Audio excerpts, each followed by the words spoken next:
Hi అండి, అందరికీ నమస్కారం అండి. Welcome back to latest updates. AP రాష్ట్ర వ్యాప్తంగా ఉన్న మహిళలందరికీ కూడా అదిరిపోయే భారీ శుభార్త అయితే వచ్చేసిందనమాట. మహిళలందరి ఖాతాల్లోకి 18,000 రూపాయలు వేయడానికి ఏపీలో కూటమి ప్రభుత్వం సిద్ధమైపోయిందండి. మరి మనకి క్యాబినెట్లో జరిగిన సమావేశాలతోటి అధికారులతో చర్చించి సీఎం చంద్రబాబు నాయుడు గారు త్వరితగతిన ఈ యొక్క పథకం ప్రారంభించాలని చెప్పేసి ఆదేశాలు జారీ చేసినట్టుగా తెలుస్తుంది. కూటమి ప్రభుత్వం మేము అధికారంలోకి వస్తే ప్రతి మహిళకి కూడా 18 ఏళ్ళు దాటిన ప్రతి మహిళకి కూడా మరి సంవత్సరానికి 18,000 రూపాయలు చొప్పున ఖాతాల్లోకి జమ చేస్తాము, ఆడబిడ్డ నిధి పథకం ద్వారా యొక్క డబ్బులు అనేవి అకౌంట్లో వేస్తామని చెప్పేసి హామీ ఇవ్వడం అయితే జరిగింది. కూటమి ప్రభుత్వం అధికారంలోకి వచ్చి 2 సంవత్సరాల కాలం పూర్తయిపోయిందండి. 3వ సంవత్సరంలో కూడా అడుగుపెట్టేసింది. ఇంతవరకు కూడా ఈ యొక్క పథకం ఎక్కడ ప్రారంభం కాలేదు. పలుమార్లు యొక్క పథకం ప్రారంభానికి మరి డేట్లు అనేవి విడుదల చేసినా కానీ ప్రభుత్వం దగ్గర ఉన్న నిధుల కొరత వల్ల ఈ యొక్క పథకం లేట్ అయిందని చెప్పుకోవచ్చు. ఇప్పటికే ఈ పథకం లేట్ అయింది. మహిళలందరూ కూడా ఎంతో నిరాశగా ఉన్నారని చెప్పేసి ప్రభుత్వం త్వరితగతిన ఈ యొక్క పథకం ప్రారంభించాలని చెప్పేసి అన్ని రకాల ఏర్పాట్లు చేస్తుందండి. ముందుగా ఈ పథకానికి సంబంధించి నిజమైన అర్హుల ఎంపిక ప్రక్రియ కొనసాగించాలని చెప్పేసి అధికారులకి ఆదేశాలు జారీ చేసింది. ఎక్కడ యొక్క పథకం ఎక్కడ మరి ఎవరికి అర్హత లేకుండా ఎవరికి వెళ్ళకూడదు. నిజమైన అర్హులకి మాత్రమే, నిజమైన పేద మహిళలకు మాత్రమే ఈ పథకం ద్వారా లబ్ధి పొందాలి అన్న ఉద్దేశంతో ప్రభుత్వం ఆచితూచి అడుగులు వేయాలి. మరి అర్హుల ఎంపిక అనేది చాలా జాగ్రత్తగా చేయాలని చెప్పేసి నిర్ణయం తీసుకోవడం అయితే జరిగిందనమాట.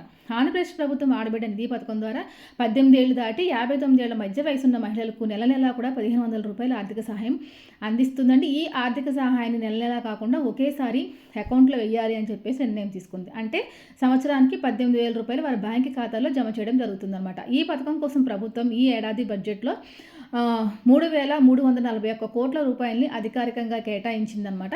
మరి దీనికి సంబంధించి దరఖాస్తు ప్రక్రియ అనేది ప్రారంభించాలని చెప్పేసి నిర్ణయం తీసుకుంది. ఆంధ్రప్రదేశ్లోకి అధికారంలోకి వచ్చిన కూటమి ప్రభుత్వం ఎన్నికల వేళ ఇచ్చిన హామీలను ఒక్కొక్కటిగా నెరవేరుస్తూ ముందుకైతే వేస్తుంది. ఇప్పటికే తల్లి వందనం, అదేవిధంగా అన్నదాత సుఖీభావ పథకం కానివ్వండి, ఫ్రీ గ్యాస్ పథకం కానివ్వండి, ఫ్రీ బస్ పథకం కానివ్వండి, చెప్పని పథకాలు కాకుండా చెప్పని 10 రకాల పథకాలని ప్రారంభించింది. మరి మనకి ఆటో డ్రైవర్లందరికీ కూడా మరి వాహన మిత్ర పథకం ద్వారా డబ్బులు కూడా ఖాతాలో వేయడం అయితే జరిగిందండి. అయితే ఈ యొక్క ఆడబిడ్డ నిధి పథకం మహిళలందరికీ సంబంధించి ప్రారంభించేందుకు ఆంధ్రప్రదేశ్ ప్రభుత్వం రెడీ అవుతుంది. దీనిలో భాగంగా రాష్ట్రంలో మహిళలకు శుభవార్త చెప్పిందనమాట. 18 ఏళ్ళు నిండిన ప్రతి మహిళ యొక్క ఖాతాలోకి 18,000 రూపాయలు జమ చేసేందుకు సిద్ధంగా ఉంది. ఆంధ్రప్రదేశ్లో అధికారంలో ఉన్న కూటమి ప్రభుత్వం సూపర్ 6 పథకంలో భాగంగా ఆడబిడ్డ నిధి పథకాన్ని ప్రకటించిన సంగతి అందరికీ తెలిసిందే. దీని ద్వారా రాష్ట్రంలో 18 ఏళ్ళు నిండిన అర్హులైన ప్రతి మహిళకి కూడా సంవత్సరానికి 18,000 రూపాయల ఆర్థిక సహాయం అందించేందుకు సిద్ధంగా ఉందన్నమాట. అర్హులైన ప్రతి మహిళ కూడా యొక్క ఆర్థిక స్వాతంత్రం కల్పించడమే ఈ పథకం యొక్క ప్రధాన లక్ష్యం. దీని ద్వారా 18 ఏళ్ళు దాటి 59 ఏళ్ల మధ్య వయసు కలిగిన ప్రతి మహిళకు కూడా నెలకి 1,500 రూపాయలు చొప్పున సంవత్సరానికి 18,000 రూపాయలు నేరుగా వారి ఖాతాలోకి జమ చేయాలని చెప్పేసి నిర్ణయం తీసుకున్నారు. మహిళలకు ఆర్థికంగా మద్దతు ఇవ్వడమే కాక వారి కుటుంబ ఆదాయాన్ని పెంచడమే లక్ష్యంగా ఆడబిడ్డ నిధి పథకం తీసుకురావడం అయితే జరిగిందనమాట. కూటమి ప్రభుత్వం ఆడబిడ్డ నిధి పథకం అమలు కోసం మరి బడ్జెట్లో 3,341 కోట్ల నిధులనైతే కేటాయించిన సంగతి అయితే తెలిసిందనమాట. ఈ మొత్తంలో మరి బీసీ మహిళలకి సంబంధించి 1,069 కోట్లు కేటాయించగా మిగిలిన మొత్తంలో ఆర్థికంగా వెనుకబడిన వర్గాలకు చెందిన మహిళల కోసం 629 కోట్లు, అలాగే మైనార్టీ ఆడబిడ్డలకు 83 కోట్లు, మిగతా మొత్తంలో ఎస్సీ ఎస్టీ వర్గాల మహిళల కోసం కేటాయించిందనమాట. ఈ పథకానికి అర్హులైన ప్రతి మహిళకి కూడా ఎక్కువ డబ్బులు అనేవి వస్తాయండి. ఈ పథకానికి సంబంధించి మహిళలకి కొన్ని రకాల అర్హతలు కూడా కలిగి ఉండాలి. దాంట్లో ముఖ్యంగా చూసుకుంటే కనుక 6 స్టార్ వెరిఫికేషన్ అనేది కంప్లీట్ చేసి ఆ సర్టిఫికేట్ అనేది సిద్ధంగా ఉంచుకోవాలండి. ఆడబిడ్డ నిధి పథకం కోసం అప్లై చేసుకోవాలనుకున్న మహిళ ఖచ్చితంగా ఆంధ్రప్రదేశ్లోనే శాశ్వతంగా నివసిస్తూ ఉండాలన్నమాట.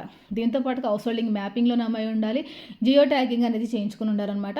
ఈ యొక్క మహిళ ఆధార్ కార్డు, రేషన్ కార్డు, అదేవిధంగా ఒక వాడుకలో ఉన్న బ్యాంక్ ఖాతా నెంబర్ కానీ పోస్ట్ ఆఫీస్ ఖాతా నెంబర్ కానీ కలిగి ఉండాలండి.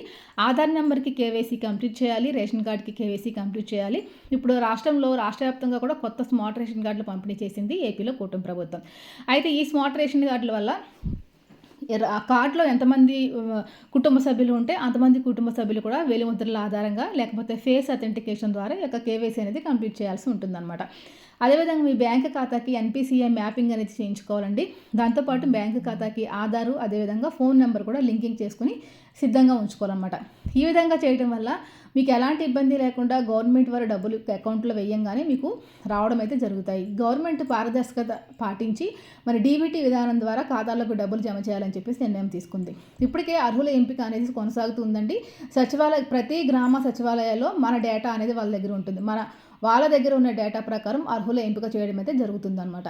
దీంతో పాటుగా ఈ యొక్క పథకాన్ని ఆగస్టు 15వ తారీఖున స్వతంత్ర దినోత్సవం కాబట్టి ఆ రోజున అధికారికంగా ప్రారంభించాలని చెప్పేసి నిర్ణయం తీసుకున్నట్టుగా తెలుస్తోందండి.